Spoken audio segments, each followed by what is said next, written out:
Hi guys, welcome to our channel mister Sisindri. Bigg Boss Telugu season 8లో మరో వారం మరికొన్ని గంటల్లో ముగియబోతోంది. వీకెండ్ అంటే host Nagarjuna Bigg Boss stage మీదకి రావడం, హౌస్ మేట్స్తో మాట్లాడి వారి తప్పుల గురించి చెప్పి ఒప్పులు చెప్పి ఆ తర్వాత ఫన్ గేమ్స్ ఆడించి చివర్లో ఎమోషనల్ అయ్యేలా చేసి ఒకరిని ఎలిమినేట్ చేసి తీసుకొని పోతాడు. దీనితో నాగార్జున రాక కోసం హౌస్ మేట్స్తో పాటుగా బిగ్ బాస్ ఆడియన్స్ కూడా చాలా ఆతృతగా ఎదురు చూస్తూ ఉంటారు. ఇక ఈ వీకెండ్ బిగ్ బాస్ స్టేజ్ మీదకి వచ్చిన హోస్ట్ నాగార్జున బిగ్ బాస్ హౌస్లో ఉన్నటువంటి నైనికాతో మాట్లాడుతూ, నైనిక, ఈ వీక్ నీ పర్ఫార్మెన్స్ చింపేశావు, నీకు వచ్చినంతలో సూపర్గా ఆడావు. సర్వైవల్ టాస్క్లో మీ క్లాన్ బాల్ టాస్క్ గెలవడానికి నువ్వే ప్రధాన కారణం.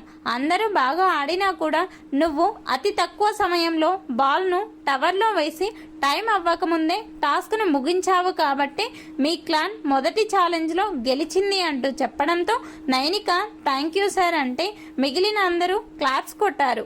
అయితే ఆ తర్వాత మీ క్లాన్ను గెలిపించడానికి అన్ని విధాలుగా ముందు ఉన్నావు, కానీ నాకు ఒక విషయం అర్థం కాలేదు నైనిక అని నాగార్జున ప్రశ్నిస్తే, ఏమిటో చెప్పండి సార్ అని నైనిక అడగడంతో, నువ్వు చీఫ్ ఎంపిక టాస్క్లో ఇంకా ఆప్షన్స్ ఉన్నా కూడా విష్ణుకి చీఫ్ అవ్వడంపై పెద్దగా ఆసక్తి లేదు అని తీసేశావు.